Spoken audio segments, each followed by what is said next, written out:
السلام علیکم سر ہمارا نام عبد الرحمن ہے سر.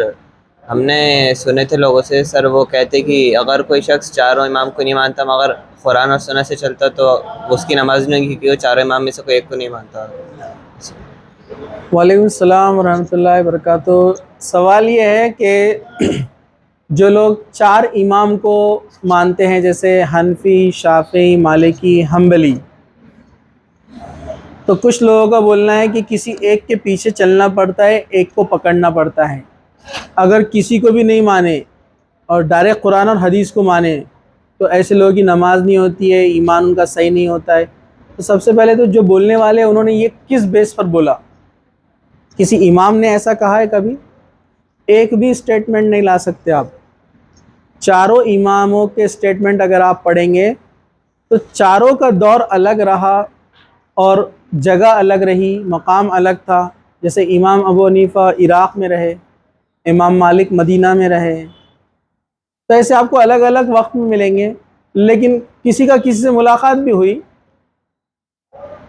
لیکن یہ کہنا کہ کسی ایک کے پیچھے چلنا پڑتا ہے ورنہ آپ غلط ہو جائیں گے، تو یہ بات بولنا بالکل ہی غلط ہے.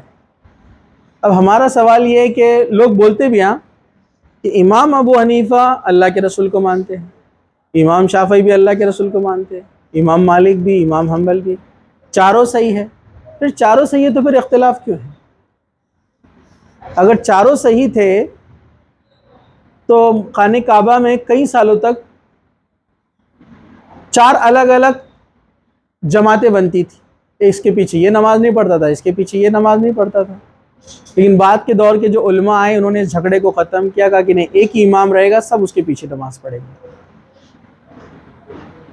تو مسئلہ یہ ہے کہ اگر سب قرآن حدیث کی بات کرتے ہیں تو پھر اختلاف کیوں ہے؟ اچھا، بولنے والے یہ بھی کہتے ہیں کہ پھر چاروں صحیح ہے. اگر آپ ان سے پوچھو کہ اس میں سے غلط کون ہے تو بولتے نہیں، چاروں صحیح ہے. پھر چاروں صحیح ہے تو ہم کسی کو بھی فالو کر سکتے ہیں. بولتے نہیں، اپن جو گھر میں پیدا ہوئے ان کو ہی فالو کرنا. ارے یہ تو غیروں کی طرح ہو گیا نا، جو کاسٹ میں پیدا ہوئے آپ کو وہ کاسٹ کو فالو کرنا ہے. نہیں، اصل میں یہ چاروں مسلک چاروں اماموں نے کبھی بنایا ہی نہیں. ان کے بعد کے آنے والے لوگوں نے بنایا اپنے من سے، ان کے جو پیروکار تھے. جبکہ آپ چاروں کا اسٹیٹمنٹ پڑھیں گے، امام ابو حنیفہ رحمۃ اللہ علیہ فرماتے ہیں میں کوئی بات کہتا ہوں اسے واپس بھی لے لیتا ہوں. مطلب کوئی فتویٰ میں کسی چیز کے تعلق سے دیتا ہوں اور کبھی واپس بھی لے لیتا ہوں. اگر تمہیں میری بات قرآن اور حدیث سے ٹکراتے ہوئے مل جائے تو میری بات کو دیوار پہ مار دینا. یہ امام ابو حنیفہ فرما رہے ہیں. اب آپ بولیں گے امام ابو حنیفہ ایسا کیوں کہہ رہے ہیں؟ کیونکہ وہ زمانہ ایسا تھا، کسی ایک شخص کے پاس پوری حدیثیں موجود نہیں تھی. کچھ لوگوں کو کہ یہ بات گلے سے اترتی نہیں ہے، ایسا کیسا، ان زمانے کے تھے، ان کو کیسے نہیں ملی؟ تو امام ابو حنیفہ سے پہلے امام مالک آ چکے ہیں. نمبر 1 پہ آپ امام ابو حنیفہ بولتے ہیں، حالانکہ امام مالک ان سے پہلے کے ہیں جو کہ مدینہ کے اندر رہتے تھے. اور امام مالک کی خود کی کتاب بھی ہے، موطا امام مالک. ان کی حدیثوں کی خود کی جمع کی ہوئی کتاب ہے، میرے پاس ہے گھر پہ اویلیبل، موطا امام مالک. اس میں امام مالک نے جو حدیث جمع کی اس میں لکھی ہوئی ہے. امام ابو حنیفہ کی تو کوئی کتاب بھی نہیں ہے.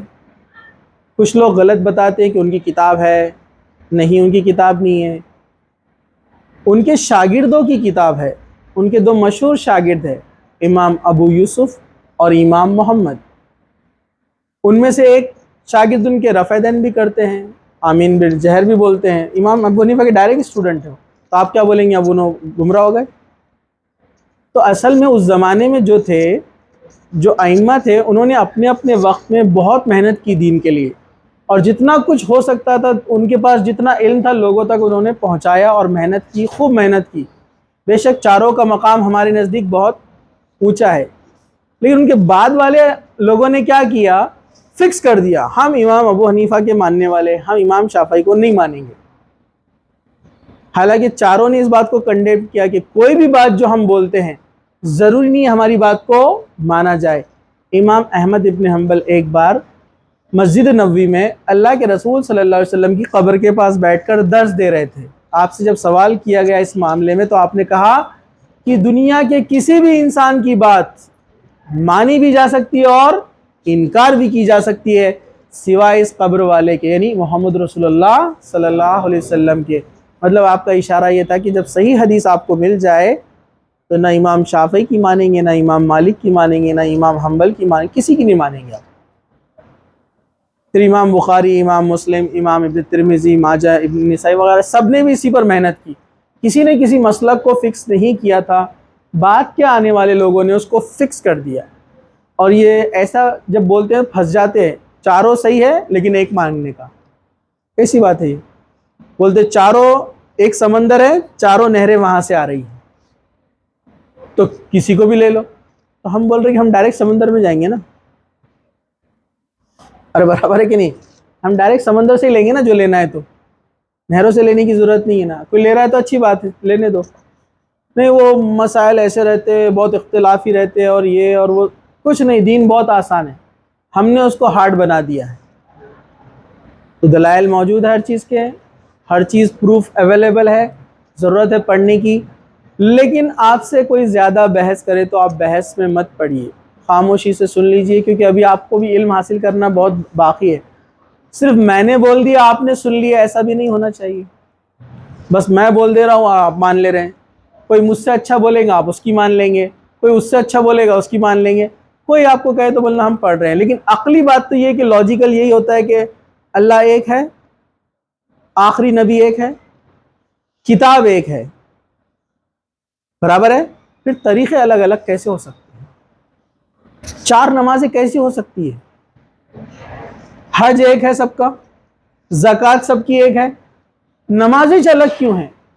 سب عبادتیں ایک ہی ہے چاروں مسلک میں، یہ نماز الگ کیوں بنا لی ہم نے؟ پھر اس میں بھی 2 بنائے اور 4 الگ، پھر مرد اور عورت کی نماز الگ، تو اس سے لگتا ہے کہ کچھ تو بھی دال میں کالا ہے۔ خیر میں اس کی بہت زیادہ ایسا تبلیغ تو نہیں کرتا ہوں، اس کے اوپر میں اکثر بولتا نہیں ہوں، لیکن اتنا بولتا ہوں کہ آپ خود سوچو اور آپ خود پڑھو، ایسے کیسے ہو سکتا ہے کہ ہمارا دین ایک ہے اور طریقے 4 کیسے ہو سکتے ہیں؟ ہمارا دین ایک ہے، طریقہ بھی ایک ہے، ہر امام سے کچھ نہ کچھ غلطیاں ہوئی ہیں، یا ان کے پاس وہ چیزیں اویلیبل نہیں تھی جو اس مسئلے کا حل ہو، بعد کے دور میں جو محدثین نے جمع کیا، کوشش کی، بعد میں ہمیں وہ چیزیں ملی، تو جب صحیح چیز مل جائے تو غلط چیز کو چھوڑ دینا چاہیے، بس اتنا ہی ہے۔ تو ابھی تو پڑھائی پہ فوکس کیجئے، بعد میں آپ پڑھنا اس کے اوپر اور زیادہ، ٹھیک ہے؟ چلیے، اور کوئی سوال؟